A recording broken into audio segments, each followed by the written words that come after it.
Nosso programa de hoje volta ao mundo político. Nós estamos recebendo um deputado federal aqui do Distrito Federal. Tem uma história ligada à nossa Brasília de muitos anos. Já passou aí por secretarias, né? Passou por Nova Cap, que é a grande empreendedora dessa cidade, quer queiram, quer não, ainda é um braço forte do governo do Distrito Federal. Hoje na Câmara Federal, deputado Luiz Pittman. Aí eu tenho que olhar para ver qual é o partido. PSDB. Rapaz, que história. Seja bem-vindo primeiro, né? Um grande abraço, Pittman. Boa tarde, Brasil. Boa tarde, Celso. É um prazer estar aqui me comunicando com a população do Distrito Federal e do Brasil. Brincadeira à parte, mas já brincando para valer mesmo, né? Quando vem o parlamentar, né? Por causa da dança das cadeiras, né? E você saiu do PMDB e foi para o PSDB. Numa atitude de coragem, porque você deixar o partido que tem o vice-presidente da República, que tem o vice-governador aqui no Distrito Federal, e ir para a oposição, ir para uma oposição, inclusive, com consciência do papel que é preciso fazer hoje, principalmente aqui no Distrito Federal, é uma decisão de coragem.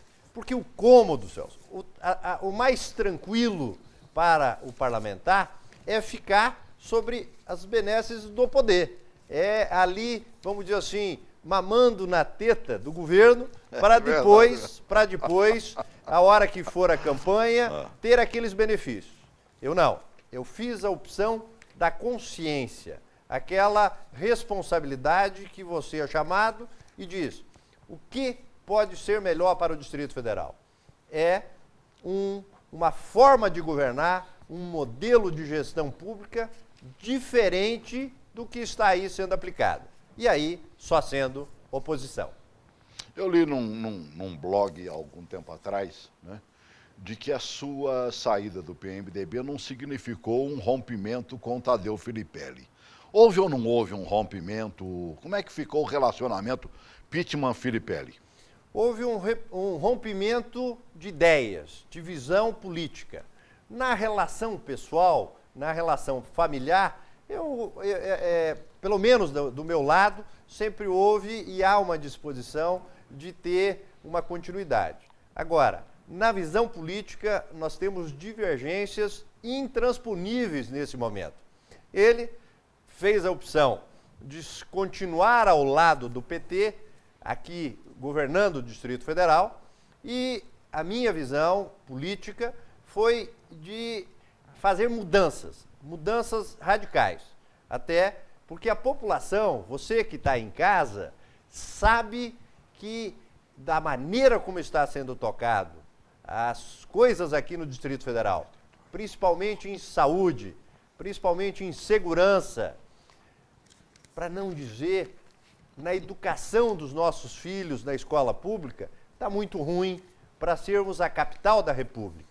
Aqui, no mínimo, nós tínhamos que ser referência para o Brasil em função das quantidades de recursos que o Fundo Constitucional libera para essa unidade da federação. Esse mesmo blog falava que seria mais uma jogada política a sua saída do PMDB para o PSDB do que qualquer outra coisa. Que o próprio Filipelli estaria até apostando algumas, né, jogando firme numa candidatura sua para o governo do Distrito Federal. Não, eu vejo que as convicções do presidente do PMDB local, Tadeu Filipelli, com relação ao governo que eles estão fazendo, é clara. Não existe aí uma questão de dúvidas. E ele faz carreira política, ele já está na política há mais de 30 anos. Eu também fiz uma opção de não fazer carreira política. Eu não estou nessa missão querendo ter como carteirinha de profissão. Eu entendo que é uma contribuição que eu estou dando ao Distrito Federal e ao Brasil como deputado federal, pelo tanto, inclusive, que Brasília me deu. Me deu uma família maravilhosa, me deu uma estrutura de viver pelo menos com estabilidade financeira. Isso tudo foi a capital da República que me deu. Como eu estava em 2010, já com 48 anos de idade, para fazer quase 50, eu fiz uma opção. Vou tirar um pedaço da minha vida, Celso, um período, para me afastar de todas as atividades que eu vinha desenvolvendo e me doar como parlamentar. E isso é um período. Eu não quero alongar isso muito mais tempo. Tanto que as decisões que nós temos tomado são decisões para ajudar a construir uma união, para termos a alternância no poder. Tá certo. Deixa eu honrar o blog que eu citei aqui, não dei o nome, né? É o blog Sandro Gianelli. Gianelli, com 2 L no final, pode buscar, o menino é inteligente, né? Eu gosto dessas pitadinhas assim que deixa. Podemos conversar com o telespectador, né? Claro, por favor. Meu amigo Elkson Barbosa, diga aí, amigo. Boa tarde, Celso. Boa tarde ao deputado federal Pittman e boa tarde a todos os telespectadores do Diário Brasil. Celso, como você sabe muito bem, eu não sou um crítico desse atual governo. Eu sou um defensor da minha cidade, primeiro. Claro. Porque para a gente criticar é porque tem erros, e não são poucos. Pois Então não. muita gente acha que eu sou um tremendo crítico ao governo, mas eu critico em cima de erros do próprio governo que vem acontecendo. Certo. Principalmente na cidade de Braslândia, onde o atual administrador era o secretário particular do governador. E poderia muito bem, Celso, com a amizade que ele diz que tem, né? Porque a gente sabe que se ele tem toda essa amizade com o atual governador, não prova isso em obras em Braslândia, porque Braslândia com certeza está abandonado. E não sou eu que estou falando. Se você andar na cidade, a gente vê hoje vários setores da cidade abandonados, tanto no questão da saúde, transporte, que queira ou não, eles fizeram uma festa aqui, Celso, para entregar poucos ônibus na cidade, sendo que Braslândia seria a primeira cidade a ser contemplada, né? Certo. Recentemente eu venho aí, Celso, dizer que o asfalto novo, isso é pura enganação, porque não adianta trocar asfalto novo, onde está trocando em Braslândia, Celso, na avenida principal, sendo que para você chegar em Braslândia não tem asfalto novo. Eu volto a dizer, quem vem para Braslândia, que sai ali do final da Estrutural ou do final de Taguatinga Norte, até chegar ao entroncamento de Braslândia, você parece uma panela de pipoca, porque o carro passa por mais do que tudo. Cadê o asfalto novo? Ali, os moradores que passam ali, que frequentam todo dia, não pagam IPVA, não pagam IPTU, cadê o asfalto novo para ali? Não tem? Ou o administrador de Braslândia não anda por ali? A gente não sabe.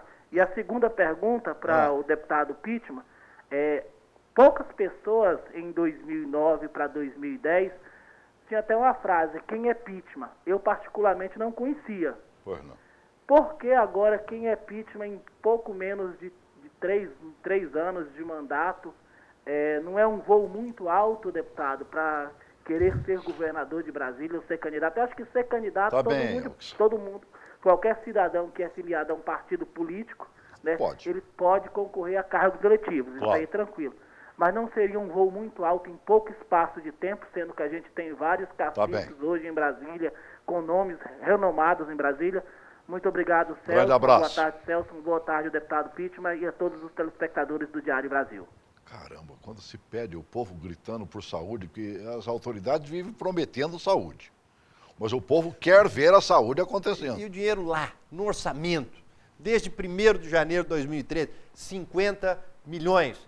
Qualquer um pode entrar na internet hoje e verificar disponibilidade do Hospital do Câncer, que a bancada do Distrito Federal colocou à disposição do governo do Distrito Federal. É só entendimento entre a presidenta Dilma e o governador, e o dinheiro sai, porque já está na lei orçamentária. E perde.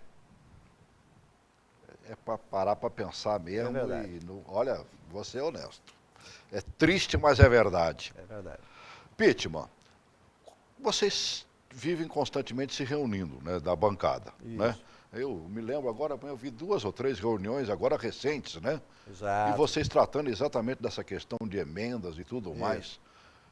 O que é que se comenta a pé de ouvido lá dentro, hein, em relação ao Distrito Federal? Afinal de contas, vocês estão lá dentro trazendo verbas para cá e olha que tem vindo muito dinheiro. Vamos honrar quem tem honra, por exemplo. Do Senado, o GIM tem conseguido inúmeras verbas, vocês dentro da Câmara Federal conseguido inúmeras verbas para cá. Governo Federal despejando um caminhão de dinheiro via PAC. E aí? É frustrante. Quando as pessoas às vezes me questionam, você quer voltar a ser deputado federal? Eu tenho refletido muito. Eu já começo a achar que é como se repetisse uma faculdade. Você passa 4 anos aprendendo e depois vai repetir essa faculdade. Por isso, a decisão de eu ajudar novamente de outra maneira. Porque é frustrante você saber que aquele trabalho que você conseguiu com muito sacrifício conquistar nas emendas de bancada são desperdiçados. Na semana passada, a bancada do Distrito Federal foi tomar um café no Sara Kubitschek. Os senadores e os deputados tomamos um café no Sara Kubitschek. Lá, 99% das emendas aproveitadas. Total, né? Total.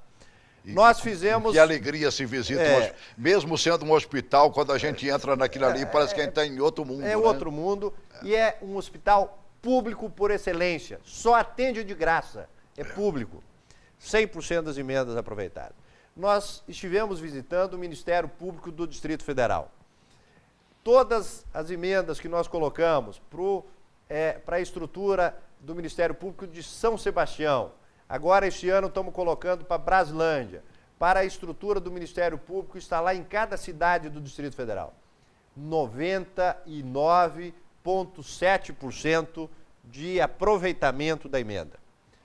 Nós colocamos no Instituto Federal, que é a escola técnica, também tudo que nós praticamente 100% das emendas aproveitadas. Mesmo, né? Nós colocamos na nossa Universidade de Brasília, também 100% aproveitado. Escola. E eu não consigo entender como é que o governo do Distrito Federal não consegue sacar os recursos lá do governo federal se é do mesmo partido. Não consigo. Ô, Pittman, já que você citou a escola federal, por exemplo, né? Escola de música, você tem pensado muito na nossa juventude. Você tem um projeto muito específico para isso. O que aconteceu com aquele? São 2 projetos que eu considero entre mais de 30 que eu apresentei e tenho defendido, que são, vamos dizer assim, aquela coisa que nós temos que implantar no Brasil. Um chama-se o Trabalhante. É para o jovem de 16 aos 21 anos, certo, que é para o primeiro emprego, Celso. O primeiro emprego é a coisa mais importante para o Brasil. Não é só para aquele jovem, é para o Brasil. Então nós estamos criando uma coisa muito melhor do que aquele estágio que falam aí. É uma coisa que é para as pessoas mais carentes, aquelas que precisam do primeiro emprego. Ele é empregado primeiro na iniciativa privada, a iniciativa privada tem os descontos do INSS, o funcionário, por isso, só terá 32 horas de trabalho, né? E isso tudo facilita, porque ele consegue encontrar o primeiro emprego. E tem a mãe crecheira, que é outro carinha que esse eu também quero te perguntar sobre esse, que também é maravilhoso. Tudo que a gente precisa para os nossos meninos hoje é creche. E oi, Josenildo, boa tarde. Boa tarde. Tá falando da Paraíba, né, Josenildo? Eu gostaria de fazer uma pergunta ao deputado. Eu gostaria de saber dele, que, sabendo que ele não faz lei só que vale para o estado onde foi eleito, né? Fecha todo o país. O que é que ele pode fazer pela segurança do nosso país? Porque aqui em João Pessoa, até toque de recolher num determinado bairro aqui tem. É uma coisa horrível. É sinal de que o secretário de segurança não tem competência, é sinal de que o governador não está nem aí, porque a segurança pública tem que preservar a integridade dele, mas a população sofre. Tá certo. Eu quero saber, e o Brasil tem jeito? Obrigado. Obrigado, Josenildo. Lá João Pessoa, Paraíba. Um abraço ao Nordeste inteiro. A minha mulher é do Ceará, então eu tenho a família toda ligada ao Nordeste. O Josenildo está certo. A segurança pública no país está quase morrendo. Nós temos assistido permanentemente crianças vendendo drogas, matando, se prostituindo, e a criança é o embrião do futuro. Quando a criança vai mal, quando a criança não é cuidada, Verdade. Nós teremos uma segurança muito ruim daqui a 10 anos. Com certeza. Então, se hoje já está ruim, O papel da mãe crescer aí. imagine daqui a 10 anos. Verdade. Eu apresentei na Câmara Federal um pedido de plebiscito para mudar a maioridade penal, de 18 para 16 anos. Eu quero que o Brasil seja ouvido.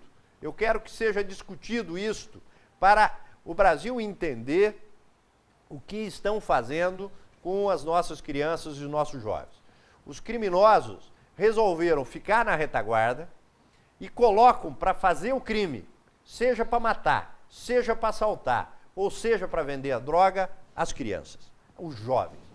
Nós temos que mudar. Esse talvez, Josenildo, seja o debate mais importante para o país. Segurança pública. Porque quando nós estamos falando em segurança pública, não é só a preocupação do que está acontecendo conosco lá, que muitas vezes estão atrás das grades, porque os bandidos estão soltos. Mas nós, atrás das grades, temos ainda alguma segurança. É o que está acontecendo com a insegurança geral das nossas crianças e nossos jovens. Eu peço a você, Josenildo, e a todo o Brasil, que entre em contato através do e-mail com a Câmara Federal, com a Comissão de Constituição e Justiça, que é onde está parado esse pedido de plebiscito. E vamos apertar todos os congressistas, todos os parlamentares. Nós precisamos agir na segurança pública. Conte comigo. Já que estamos falando, né? Tudo começa na base, né? Se não se pensar na criança, por exemplo, a mãe sai para trabalhar, o pai sai para trabalhar, tem que se ver com quem vai se deixar nossas crianças e tudo mais. Você pensou nisso? Celso, no segundo mês de 2011, então segundo mês meu de deputado federal, eu apresentei um projeto que é a Mãe Crecheira. A Mãe Crecheira é o cuidar da criança, daquela mãe que precisa ir trabalhar. Como é que cuida hoje? Porque pensa aqui comigo, Celso. Se eu for construir uma creche, é 3 anos para fazer a obra. Verdade. Uma criança de 3 anos hoje que precisa da creche, daqui a 3 ela já tem 6, ela não precisa mais de creche, ela precisa de escola. Primeiro ano da escola. Primeiro ano da escola. Então, a mãe crecheira é aquele vizinho que tem ali a condição de cuidar dos filhos dos vizinhos, porque ele tem uma casa um pouco confortável e tem que ser fiscalizada pela escola mais próxima, dá um treinamento ali para aquela mãe que está ali disposta a cuidar da criança dos vizinhos, e também o posto de saúde mais próximo. Vai uma vez por mês lá pesar a criança, lá ver se ela está sendo bem cuidada na área de saúde. Muito bem, essa mãe crecheira, que é a vizinha, ela passa a receber um salário. Se a casa dela e ela tem condição de cuidar de 3 crianças, pensa aqui comigo, se pagar R$300 por cada criança, dá R$900 por mês, em vez de dar dinheiro, nós estamos dando a vara de pescar. Lógico. Aquela mãe crecheira vai sentir o seguinte, eu estou trabalhando para receber o meu sustento. O governo não está me dando nada de graça, não. Não tem a história de esmola, tem a história de dar condições para crescer. E aquela mãe que vai trabalhar, sabendo que a sua filha, sabendo que o seu filho está bem cuidada na vizinha, sob a supervisão da escola mais próxima, sob a supervisão do posto de saúde, ela sabe que está mais tranquilo. Porque hoje, nos lugares mais carentes desse Brasil, as crianças de 2, 3, 4 anos estão ficando abandonadas, cuidadas às vezes por filhos mais velhos, de 1 ou 2 anos mais velho, com perigos dentro de casa, ou então o próprio vizinho já está cuidando e não recebe nada por isso. E o governo não está olhando. Complicado. ele fica dizendo que vai fazer 100 mil creches.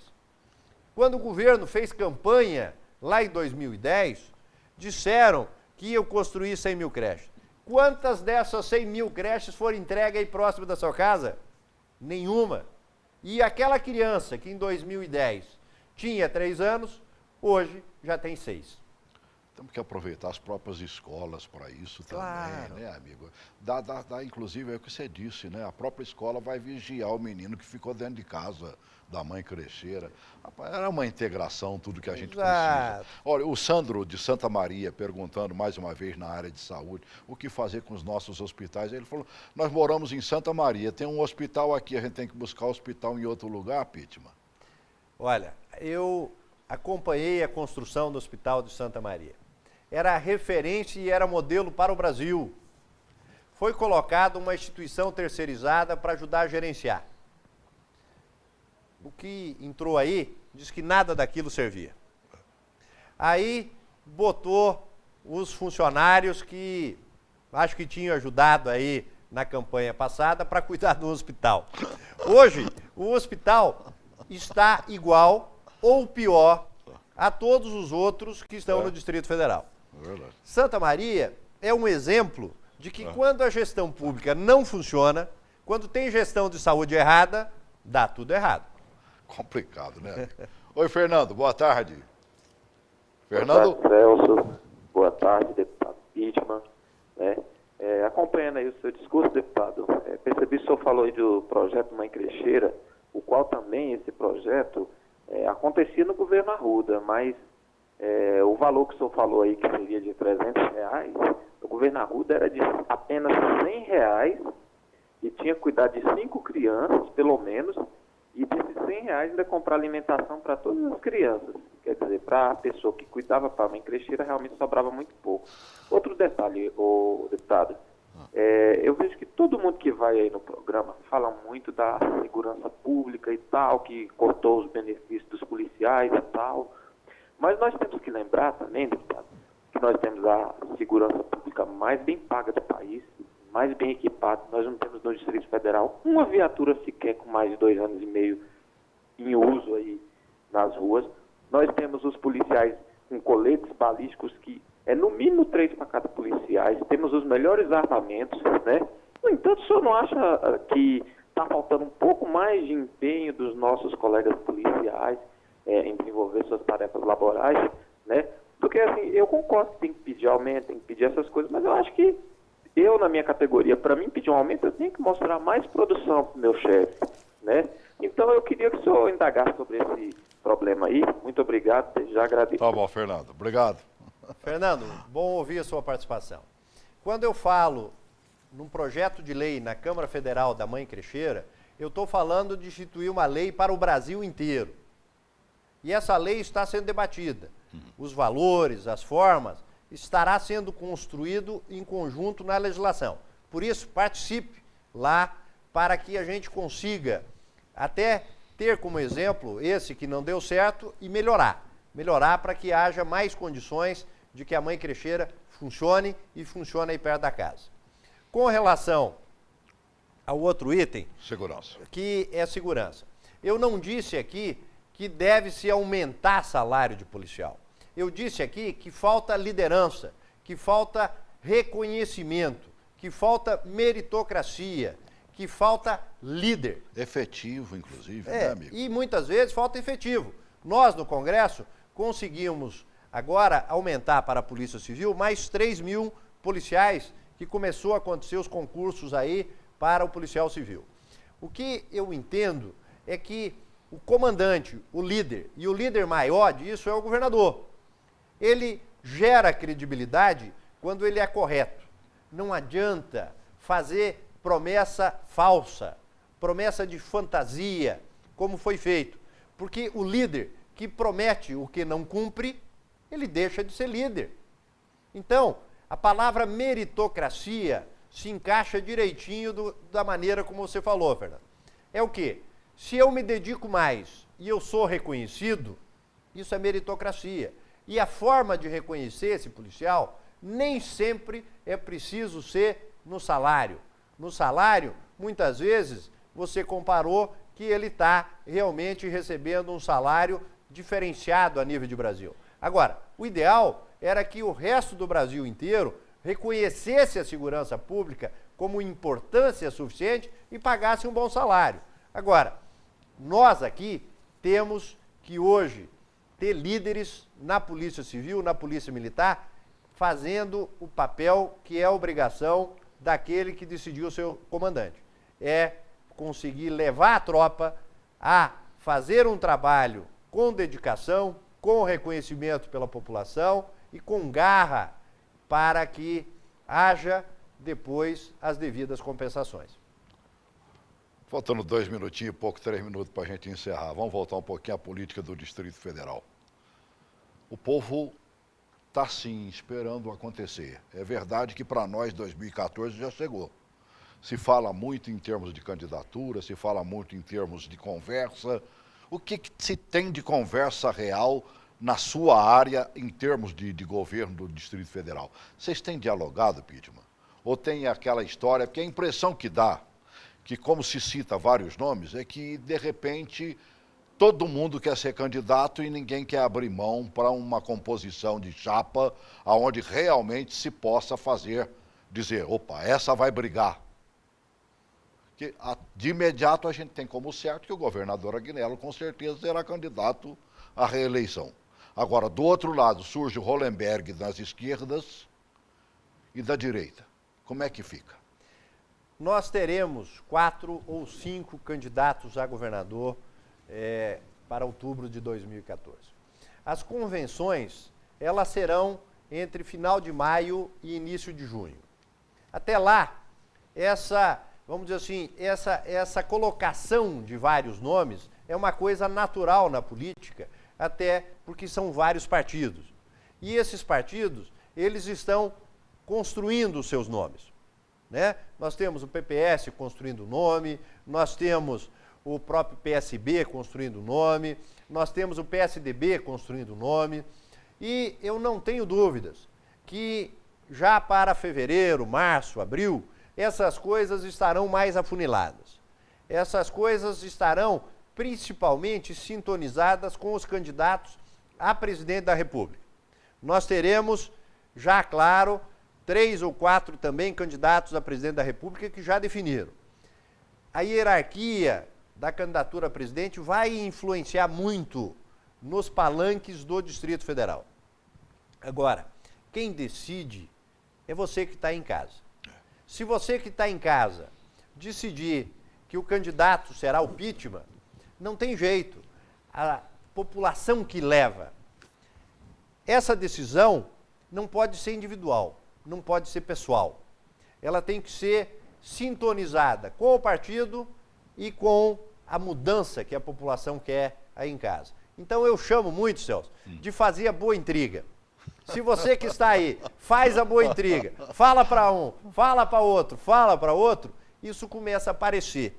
E ao começar a aparecer, os partidos dirão, é esse caminho que nós vamos seguir. Mas já tem conversa. Muitas conversas. Você não tenha dúvidas que político que não conversa se estrumbica. Então, com certeza, automaticamente é preciso conversar. E isso tem sido feito intensamente. Eu tenho me dedicado, Celso, 18 horas do meu dia para a política. Para tentar ajudar, para tentar melhorar. E estou à disposição de todos aqueles que querem dias melhores para os nossos filhos e nossos netos aqui na capital da República. Tá certo. Obrigado por ter vindo, Pittman. Venha sempre.